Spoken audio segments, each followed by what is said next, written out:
اللہ تعالیٰ نے انسان کو بنایا ہے اور انسان بھولتا بار بار ہے اور خطائیں بھی بار بار کرتا ہے۔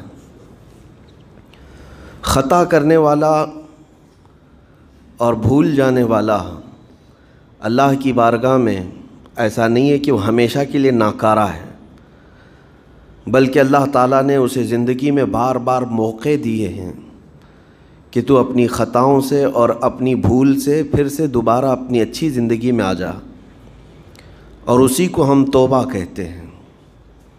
توبہ کا جو آپشن رکھا گیا ہے انسانوں کے لیے، مسلمانوں کے لیے خاص طور پر، بہت ہمت والا ہے دروازہ ہے، بہت ہمت والا دروازہ ہے۔ اور اسی وجہ سے حدیث پاک میں یہ ہے کہ گناہ کرتا ہے بندہ، پھر توبہ کرتا ہے، پھر گناہ کرتا ہے، پھر توبہ کرتا ہے، یہ کرتا رہتا ہے۔ فرشتے اللہ کی بارگاہ میں عرض کرتے ہیں کہ مولا یہ تو بار بار وہی کرتا ہے، پھر توبہ کرتا ہے۔ اگر ہمارے ساتھ کوئی غلطی ایک بار دو بار کر دے، تیسری بار تو ہم اسے چھوڑیں گے بھی نہیں۔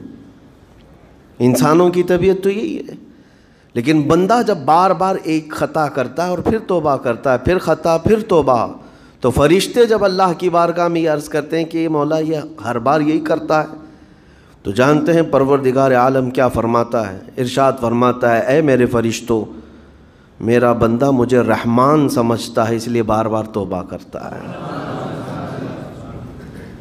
مجھے وہ ارحم الراحمین سمجھتا ہے، ورنہ کون بار بار اللہ تبارک و تعالیٰ کی بارگاہ میں دروازہ کھٹکھٹاتا۔ تو رب تبارک و تعالیٰ ارحم الراحمین ہے، یہ تصور ہر مسلمان کے ذہن میں ہے، اس کی وجہ سے وہ کبھی مایوس نہیں ہوتا۔ اور شیطان کا سب سے بڑا حربہ کیا ہے جانتے ہیں آپ؟ سب سے بڑا بہکانے کا اور گمراہ کرنے کا اور ہمیشہ گناہوں میں ملوث رکھنے کا سب سے بڑا آلہ کہ بندے کو سب سے پہلے نا امید کرتا ہے، اب تیرا کیا ہوگا، تو تو بہت برباد ہو چکا ہے۔ یہ جو خیال شیطان ڈالتا ہے دل میں، اس کے بعد پھر وہ بندہ جری ہو جاتا ہے، اب میرے توبہ سے بھی کچھ ہونے والا نہیں ہے، جو جس طرح زندگی چل رہی چلنے دو، ارے 50 سال ہو گئے اب تک میں یہی کرتا رہا، اب کیا سدھروں۔ یہ جو خیالات ہے یہ شیطان ڈالتا ہے تاکہ اس کی کفر پر موت ہو جائے، تاکہ وہ ہمیشہ گناہوں کی موت مرے۔ نا امیدی جو ڈالتا ہے شیطان، اب میرے ساتھ کچھ ہونا نہیں ہے۔ نہیں میرے عزیزو، رحمت عالم صلی اللہ تعالیٰ علیہ وسلم کی بارگاہ میں کیسے کیسے لوگ آئے اور ارحم الراحمین نے ان کی توبہ قبول کی۔ آپ کو ایک بات میں بتاؤں، سیدنا عمر ابن خطاب رضی اللہ تعالیٰ عنہ کا دور ہے، مثنوی شریف میں مولانا روم فرماتے ہیں جنت البقیع آپ نے سنا ہوگا، قبرستان مدینے کا، مدینے کے قبرستان میں رات کے وقت ایک بوڑھا آدمی 80 سال کا جو بانسری بجاتا تھا اور اسی سے پیسہ کماتا تھا، اس کی بانسری میں بڑی اچھی لے تھی، بڑی سر اچھی تھی، لوگ سنتے تھے اور پیسے دیتے تھے، لیکن بڑھاپے میں جب سانس پھولنے لگ جاتی ہے، ہانپنے لگ جاتا ہے، سانس نہیں ٹھہرتی، تو بانسری کیسے بجتی؟ اس کی لے ٹوٹ جاتی، لہجے بدل جاتے۔ بوڑھا آدمی اب اس کی بانسری سننے کو کوئی آتا نہیں تھا اور پیسے ملتے نہیں تھے، تھک ہار کر کے وہ آیا، رات کا وقت تھا، جنت البقیع قبرستان میں، 80 سال کی عمر کا ہو گیا ہے، اس نے بانسری توڑ دی، کہا زندگی بھر جس چیز سے میں کماتا تھا اب میری سانسوں نے جواب دے دیا، جسم پھولنے لگا ہے، سانس زیادہ آنے لگ گئی ہے، اب میرا کھانا پینا کیسا چلے گا؟ خیر ارحم الراحمین ہوں تو تیرا ہی بندہ، میرے اہل و عیال نہیں، میرے رشتہ دار نہیں، مجھے اگر تو بھوکا مارنا ہے تو اسی قبرستان میں مار دے، یا اگر میری زندگی باقی ہے تو میرے رزق کا انتظام کر دے۔ وہ رو رہا تھا 80 سال کی عمر میں۔ جب بندہ لاچار و مجبور ہوتا ہے تو پروردگار کو ہی یاد کرتا ہے۔ جانتے ہیں عمر ابن خطاب رضی اللہ تعالیٰ عنہ امیر المومنین مسجد نبوی میں تھے اور ان کی آنکھ لگی تھی، خواب میں رسول پاک صلی اللہ تعالیٰ علیہ وسلم تشریف لائے، کہا عمر اللہ کا حکم ہے جنت البقیع میں جاؤ، ایک بھوکا آدمی کھڑا ہے، اپنے گھر سے کھانا لے جاؤ اور اس کی ضرورت کا انتظام کرو۔ نیند کھلی تو آپ نے دیکھا اللہ کے حبیب صلی اللہ علیہ وسلم کی طرف سے حکم آیا اور رب ذوالجلال کا حکم ہے، گھر سے عمدہ کھانا لیا، توشادان لے کر کے، کچھ مال و متاع بھی لے کر قبرستان میں گئے، ڈھونڈا کون ہے یہاں پر، تو دیکھا کہ ایک ہانپتا کانپتا ہوا 80 سال کا بوڑھا روتا ہوا نظر آیا۔ امیر المومنین اپنے ہاتھ میں توشادان لے کر اس کے قریب گئے، کہا تو بھوکا ہے؟ کہا ہاں بھوکا ہوں۔ بیٹھ چل میں تجھے کھلاتا ہوں۔ دسترخوان بچھا کر اسے اپنے ہاتھوں سے کھلایا اور اسے اپنی ضرورت کے مطابق جو ضروریات تھیں اس کی ضرورت کے مطابق وہ ساری چیزیں دی۔ وہ بوڑھا پوچھتا ہے آپ کون ہیں؟ حضرت عمر فاروق نے کہا میں عمر ابن خطاب ہوں۔ وہ ڈر گیا، حضرت عمر سے کون نہیں ڈرتا تھا کہ کہیں یہ کھلا پلا کر کے مجھے کوڑے نہ ماریں کہ زندگی بھر بانسری بجانے والا آج پکڑا گیا ہے، ہاں آج مجھے یہ سزا نہ دے دے۔ وہ کانپنے لگا، کہا کہ آپ یہاں کیسے؟ حضرت امیر المومنین کہتے ہیں میں خود نہیں آیا، مجھے اللہ کے رسول نے بھیجا، اور رب تبارک و تعالیٰ کا حکم آیا تھا کہ تو بھوکا ہے اور تو نے رزق مانگا ہے اور مجھے تیرے رزق دے کر کے بھیجا گیا ہے۔ وہ چیخ مار کر کے گر پڑا زمین پر اور رونے لگا، اپنے ہاتھ پھیلا کر کہا سچ فرمایا مولا تو ارحم الراحمین ہے، 80 سال تجھ سے دور بھاگتا رہا، ایک بار کیا تجھے میں نے پکارا، تو نے وقت کے امیر المومنین کو کھانا دے کر بھیج دیا۔ اللہ رب العزت کی بارگاہ میں نا امیدی اور مایوسی جو شیطان لاتا ہے اس سے بندے بھٹک جاتے ہیں، بہک جاتے ہیں، انہیں توبہ کی توفیق بھی نہیں ملتی۔ اسی لیے میرا مولا فرماتا انا عند ظن عبدی بی، رب تعالیٰ فرماتا میرا بندہ میرے بارے میں جیسا گمان کرتا ہے میں اس کے ساتھ ویسا سلوک کرتا ہوں۔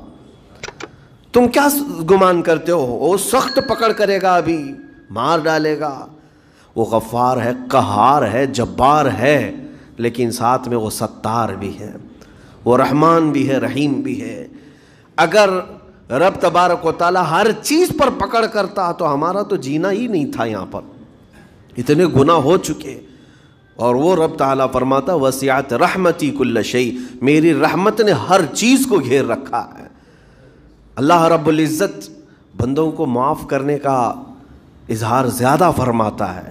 اور جانتے ہیں آپ گناہ جب عام ہوتے ہیں، میں آپ کو اپنے گھر کی بات بتا دوں، میرے گھر میں آپ 4 دن کے مہمان بن کر کے آئے ہیں، کبھی میری کھڑکی توڑ رہے ہیں، کبھی دروازہ توڑ رہے ہیں، کبھی ہمارے گھر کے برتن پٹک رہے ہیں، کبھی فرشی اکھاڑ رہے ہیں، کب تک برداشت کروں گا؟ آپ کو نکال کر باہر کر دیں گے، مہمان نہیں، یہ بلا ہو گئی ہے، گھر سارا اجاڑ رہا ہے۔ ایک چیز پر چھوڑ دیا جائے، 2 چیز پر چھوڑ دیا جائے، یہ انسانوں کی فطرت ہے، انسانوں کی فطرت۔ لیکن رب کائنات اپنی کائنات میں ہم بندوں کو اتارا ہے، ہم نے کیا نہیں بگاڑا، اس اپنے گناہوں سے اس کی زمین کو لال کر دیا، ہاں اس کی نافرمانی سے ہم نے اس کائنات کے رنگ کو بدل دیا، کھلے عام گناہ، ننگا پن، بے حیائی، عیاشی، سب کچھ ہوتا رہا۔ اس کی کائنات ہے، اس کی زمین ہے، اس کی سلطنت ہے، اور ان گناہوں کی وجہ سے جانتے ہیں آپ سمندر اللہ کی بارگاہ میں عرض کرتا ہے کہ مولا تو مجھے اجازت دے دے، میں ایسی طغیانی لاؤں گا کہ یہ سب ہلاک ہو جائیں گے۔ ہوائیں اللہ سے اجازت مانگتی ہیں، تو مجھے شدت دے دے، میں اتنا تیز اڑاؤں گی کہ ان کے پرخچے اڑ جائیں۔ لیکن جانتے ہو اللہ کی طرف سے جواب کیا آتا ہے؟ سمندر کو بھی رب تعالیٰ فرماتا ہے، ہواؤں کو بھی کہتا ہے رب تعالیٰ رک جاؤ، میں میرے بندوں کے انتظار میں ہوں، میرے بندوں کی توبہ کے انتظار میں ہوں کہ میرے بندے میرے پاس لوٹ آئیں گے۔ اسی لیے اللہ کے حبیب صلی اللہ تعالیٰ علیہ وسلم ارشاد فرماتے ہیں اللہ تعالیٰ کو سب سے زیادہ خوشی کس بات کی ہوتی ہے جانتے ہیں؟ رب تعالیٰ اپنے بندوں سے کب خوش ہوتا ہے؟ مثال دے کر کے میرے آقا نے فرمایا، مثال دے کر سمجھایا، صحرا میں، ڈیزرٹ میں ریتیلے میدان ہوتے ہیں، اس کا سفر بڑا ڈینجر ہوتا ہے۔ آج بھی ڈیزرٹ ہیں بہت سارے، سہارا ڈیزرٹ کا نام سنا ہوگا آپ نے۔ ہم گئے ہیں 200-250 کلومیٹر تک آپ چلتے رہو گاڑی، نہ ایک درخت نظر آتا ہے، نہ پہاڑ نظر آتا ہے، نہ گھر نظر آتا ہے، کچھ بھی نہیں۔ اس طرف میدان ریت کا اور آسمان لگا ہوا دکھتا ہے، ادھر بھی آسمان، تنہا ہم اکیلے نظر آتے رہتے ہیں۔ صحرا کا جو سفر ہوتا ہے بہت کٹھن ہوتا ہے۔ نبی پاک صلی اللہ تعالیٰ علیہ وسلم مثال دیتے ہوئے ارشاد فرماتے، ایک بندہ اپنی اونٹنی لے کر، اس پہ ساز و سامان لے کر کھانے پینے کا صحرا کے سفر پر تھا، اور صحرا میں کھانا پانی بہت مقدار میں لی جاتی ہے کیونکہ کچھ ملتا نہیں، اور جلد سے جلد وہاں سے سفر گزار کر کے آنا۔ ایک بار اگر راستہ بھٹک گیا موت ہو جاتی، وہاں پہ راستہ ملے گا نہیں، جس طرف بھی جاؤ تو لگے گا سیدھا ہی چل رہا ہوں، ڈائریکشن ہی نہیں پتہ ہوتے صحرا میں۔ حضور پاک صلی اللہ علیہ وسلم فرماتے ہیں ایک بندہ صحرا کے سفر میں اپنی اونٹنی کے ساتھ ساز و سامان لے کر سفر پر تھا، بیچ راستے میں اسے نیند آئی، سویا، سو کر کے اٹھا تو دیکھا اس کی اونٹنی ساز و سامان کے ساتھ غائب ہے، صحرا میں، بیچ صحرا میں۔ اب جو سواری تھی وہ غائب ہے، کھانا پانی تھا وہ غائب ہے، کچھ نہیں ہے ساتھ میں۔ گھبرا گیا، پریشان ہوا، اپنی اونٹنی کو ڈھونڈتا ڈھونڈتا تھک گیا، کبھی ادھر کبھی ادھر، کبھی ادھر کبھی ادھر، ہر جگہ کہیں کوئی نشان نظر نہ آئے۔ اور جب سواری نہیں ہے تو اب کئی 100 کلومیٹر کا بغیر کھانے پینے کے کیسے سفر کرتا؟ تھک ہار کر کے دوسرا دن ہو کہ تیسرا دن ہو، ایک جگہ وہ بندہ سو گیا، پھر سے سو گیا، اب راستہ بھی نہیں ملتا۔ سویا تو نیند سے اٹھا جب تو دیکھا اس کی اونٹنی بھی موجود ہے، اس کا ساز و سامان بھی ہے۔ یہ مثال ہے، یہ مثال ہے۔ میرے آقا صلی اللہ علیہ وسلم صحابہ سے اب پوچھتے ہیں، اے میرے صحابہ بتاؤ اس بندے کو جو صحرا میں گمشدہ اونٹنی جس کی مل جائے اسے خوشی کتنی ہوگی؟